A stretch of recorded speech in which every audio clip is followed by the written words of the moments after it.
मोदी जी के नेतृत्व में सुशासन की सरकार है। सुशासन के माध्यम से पूरे प्रदेश की अर्थव्यवस्था, राजनीतिक व्यवस्था, प्रशासनिक व्यवस्था को संचालित करने का प्रयास किया गया और उसी का परिणाम है कि आर्थिक विकास में भी एक ग्रोथ दिखाई दे रहा है। आप देखते होंगे कि जितने भी इन्वेस्टर्स हैं उनका भी विश्वास छत्तीसगढ़ के प्रति लौटा है और एक अलग विश्वास के साथ, कॉन्फिडेंस के साथ लोग इन्वेस्ट कर रहे हैं। औद्योगिक नीति, नई औद्योगिक नीति वर्ष 2024 से 2030 तक के लिए हमारी सरकार ने लॉन्च की है। यह औद्योगिक नीति भी देश के किसी भी प्रदेश की तुलना में ज़्यादा कॉम्पिटिटिव और ज़्यादा अच्छे तरीके से सामने आई है। इस उद्योग नीति में विशेष बात यह है कि पहले उद्योगों के जो छूट होते थे वो इन्वेस्टमेंट के अमाउंट के आधार पर होते थे, कितना बड़ा निवेश होता था उस आधार पर बड़े छूट प्रदान किए जाते थे। लेकिन औद्योगिक नीति जो 2024 से 2030 तक के लिए हमारे मुख्यमंत्री जी के नेतृत्व में, हमारे उद्योग मंत्री जी के नेतृत्व में जो जारी किया गया है, उस उद्योग नीति में साफ तौर पर आप देख सकते हैं कि वहाँ पर जो छूट है वो निवेश के अमाउंट के आधार पर ना होकर रोजगार सृजन के आधार पर किया गया है। इससे छत्तीसगढ़ के युवा भाई बहनों को भी औद्योगिक नीति के माध्यम से लेबर इंटेंसिव सेक्टर्स में और सर्विस सेक्टर में ज़्यादा तेज़ी से विकास होने के कारण रोजगार के अवसरों में भी इसका लाभ मिलने लगा है। और ये सुशासन के कारण और ईमानदारी के साथ जो सरकार ने काम किया है और सभी लोगों में एक जो विश्वास लौटा है, उसके कारण ये तीव्र विकास दर हमारे छत्तीसगढ़ ने प्राप्त किया। आदर होते हैं अल्पकालिक जो लक्ष्य होते हैं, कुछ मध्यमकालिक लक्ष्य होते हैं और कुछ दीर्घकालिक लक्ष्य होते हैं। तीनों को ध्यान में रखकर किसी भी सरकार को, किसी भी अर्थव्यवस्था को काम करना पड़ता है। तो इस विजन डॉक्यूमेंट में अल्पकालिक लक्ष्य भी हैं, मध्यकालिक लक्ष्य भी हैं और दीर्घकालिक लक्ष्य भी हैं।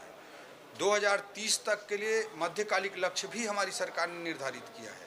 पिछले बजट में मध्यकालिक लक्ष्य निर्धारित करते हुए 5 सालों में प्रदेश की जीडीपी को दोगुना करते हुए 5 लाख करोड़ से बढ़ाकर 10 लाख करोड़ करने का भी लक्ष्य हमने रखा है।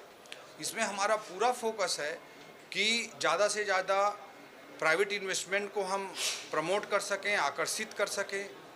हम ज़्यादा से ज़्यादा सर्विस सेक्टर के विभिन्न सेक्टर्स को हम प्रोत्साहित कर सकें, जैसे टूरिज्म है, मेडिकल और हेल्थ केयर का सेक्टर है, वेडिंग डेस्टिनेशन के रूप में छत्तीसगढ़ को डेवलप करना है, अर्बनाइजेशन के लिए स्टेट कैपिटल रीजन बनाना है, इंफ्रास्ट्रक्चर पूंजीगत व्यय को लगातार ऐतिहासिक स्तर पर ले जा करके काम करवाना है। ये सब हमारी रणनीति के महत्वपूर्ण हिस्से हैं और इस आर्थिक विकास की यात्रा में जो कमज़ोर वर्ग है या ज़रूरतमंद वर्ग है वो भी पीछे ना छूटे, इसकी भी चिंता करते हुए अंत्योदय को सुनिश्चित करना, इंक्लूसिव ग्रोथ को, समावेशी विकास को सुनिश्चित करना भी हमारा आर्थिक लक्ष्य है। इसीलिए पिछले बजट में हमने ज्ञान की बात कही थी। ज्ञान में जी अर्थात गरीब, वाई अर्थात युवा, ए अर्थात अन्नदाता, एन अर्थात नारी। कोई भी आर्थिक विकास तब तक प्रासंगिक नहीं माना जाएगा जब तक समाज के इन वर्गों को भी उसका सीधा लाभ ना हो। इसका भी हम ध्यान रखकर काम कर रहे हैं। वह छत्तीसगढ़ का राष्ट्रीय जो एवरेज है उससे काफ़ी डिफरेंट दिखाई देता है। कृषि क्षेत्र में हमारी जीडीपी में कृषि क्षेत्र का योगदान 16.8% है। राष्ट्रीय औसत 14% का बैठता है। उद्योग क्षेत्र में राष्ट्रीय औसत जीडीपी में कंट्रीब्यूशन का 30% बैठता है, जो छत्तीसगढ़ के लिए लगभग 48% है। और सेवा क्षेत्र के लिए राष्ट्रीय औसत 55% का जो बैठता है, हमारे छत्तीसगढ़ के लिए लगभग 35% का है। ये हमारे सेकेंडरी सेक्टर के, उद्योग सेक्टर के मजबूती के कारण यह कॉन्फ़िगरेशन डिफरेंट दिखाई देता है। और आने वाले वर्षों में हमारी रणनीति रहेगी कि उद्योग क्षेत्र तो मजबूत बना ही रहे, साथ में सेवा क्षेत्र, टर्सरी सेक्टर भी उतने ही तेज़ी से मजबूत हो, ताकि हमारे छत्तीसगढ़ के युवा भाई बहनों के लिए रोजगार सृजन के भी अवसर उत्पन्न हो और हमारी अर्थव्यवस्था विकासशील से विकसित अर्थव्यवस्था बनने की दिशा में तेज़ी से आगे बढ़े। वहीं एक और तथ्य मैं आपके सामने, एक और आंकड़ा आपके सामने रखना चाहूँगा, वो पर कैपिटा इनकम का है। पर कैपिटा इनकम 1,62,000 करोड़, 1,62,870 रुपये अनुमानित है, जबकि जो वृद्धि दर है पर कैपिटा इनकम का हमारे छत्तीसगढ़ के लिए लगभग 10% है, जबकि राष्ट्रीय स्तर पर ये वृद्धि दर लगभग 9% है। तो हमारे छत्तीसगढ़ में पर कैपिटा इनकम, प्रति व्यक्ति आय भी राष्ट्रीय औसत की तुलना में तेज़ी से आगे बढ़ रहा है। यह भी हम सब के लिए सुखद विषय है।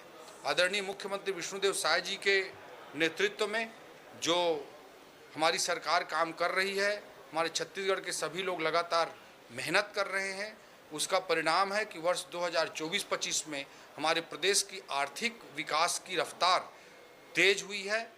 जो वर्ष 2023-24 में राष्ट्रीय औसत से कम था, वह विकास राष्ट्रीय औसत इस बार वर्ष 2024-25 के लिए 6.37 का जो राष्ट्रीय औसत था, उससे ज़्यादा 7.51% के रूप में सामने आया है। इसके लिए मैं पूरे छत्तीसगढ़ की 3 करोड़ जनता जनार्दन को बहुत बहुत बधाई और शुभकामना देता हूं, और उनके आशीर्वाद से हमारी सरकार, हम सब लोग मिलकर लगातार काम करते रहेंगे और आर्थिक विकास के नए सोपानों को प्राप्त करें। वित्तीय वर्ष 2024-25 के लिए आर्थिक सर्वेक्षण की प्रस्तुति की गई है। इसमें काफ़ी उत्साहजनक हमारी आर्थिक प्रगति साफ तौर पे नज़र आ रही है। जीएसडीपी स्थिर भाव पर 2023-24 में 3,06,712 करोड़ रुपए से बढ़कर 2024-25 में 3,29,752 करोड़ रुपए अनुमानित है। यह विकास दर 7.51% का आकलित किया गया है। वर्ष 2023-24 का जो हमारा ग्रोथ रेट था छत्तीसगढ़ का, वो 7.31% था, जबकि पिछले वर्ष 2023-24 का जो वर्ष था, उसमें भारत पूरे देश का जो औसत ग्रोथ रेट था जीडीपी का, वो 8.15% था। मतलब पिछले 2023-24 के वर्ष में हमारे छत्तीसगढ़ की आर्थिक प्रगति, आर्थिक ग्रोथ, इकोनॉमिक ग्रोथ का जो रेट था, वो भारत सरकार पूरे देश के ग्रोथ रेट की तुलना में कम था। जबकि हम 2024-25 का जो आकलन सामने आया है, ये बहुत उत्साहजनक है कि आदरणीय मुख्यमंत्री जी विष्णुदेव साय जी के नेतृत्व में हमारी सरकार ने भी जो प्रयास किए हैं, छत्तीसगढ़ की 3 करोड़ जनता जनार्दन ने भी जो प्रयास किए हैं, उसके अनुसार हमारे छत्तीसगढ़ का ग्रोथ रेट 7.51% आकलित किया गया है। जबकि पूरे देश के लिए जो ग्रोथ रेट है वो 6.37% है।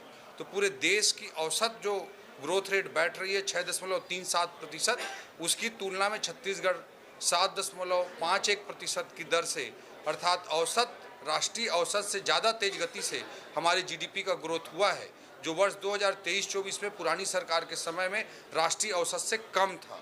यह अत्यंत ही सुखद और उत्साहजनक आंकड़े सामने आए हैं, और हमारी सरकार के लिए, छत्तीसगढ़ के 3 करोड़ जनता के लिए अत्यंत सुखद विषय है। जीएसडीपी के जो अलग अलग घटक होते हैं, जिनको हम 3 क्षेत्रों में बांटते हैं, कृषि क्षेत्र, उद्योग क्षेत्र और सेवा क्षेत्र, इन तीनों क्षेत्रों में हम बांटते हैं। कृषि क्षेत्र में भारत का जो, पूरे देश का जो औसत वृद्धि दर है वो 3.76% है, जबकि हमारे छत्तीसगढ़ का 5.38% है। राष्ट्रीय औसत उद्योग क्षेत्र के विकास का 6.22% है, जबकि हमारे छत्तीसगढ़ का 6.92% है। सेवा क्षेत्र में पूरा राष्ट्रीय औसत 7.22% का है, जबकि छत्तीसगढ़ का 8.54% है। तो वर्ष 2024-25 के लिए ओवरऑल जीडीपी ग्रोथ राष्ट्रीय औसत से अधिक है। और अगर हम क्षेत्र वाइज भी देखते हैं, कृषि क्षेत्र, उद्योग क्षेत्र और सेवा क्षेत्र, तीनों की दृष्टि से भी ग्रोथ रेट राष्ट्रीय औसत से बेहतर। साथियों, आज 3 मार्च 2025 को छत्तीसगढ़ प्रदेश की वित्त मंत्री श्री ओपी चौधरी के द्वारा बजट पेश किया जाएगा। इस बजट में महिलाओं के लिए एक बड़ी सौगात होने की संभावना है। साथ ही यहां पर हमें 33,000 जो शिक्षक भर्ती के लिए बड़ी बेसब्री से इंतज़ार है, वो भी आज के इस बजट में लगभग क्लियर हो जाएगा।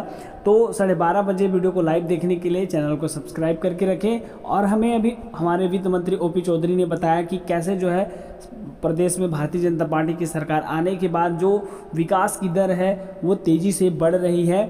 और ऐसे ही वीडियो देखने के लिए चैनल को सब्सक्राइब करके बेल आइकन के बटन को ऑल नोटिफिकेशन पर सेट करके रखें। दोस्तों, 12:30 बजे लाइव बजट का पेश किया जाएगा।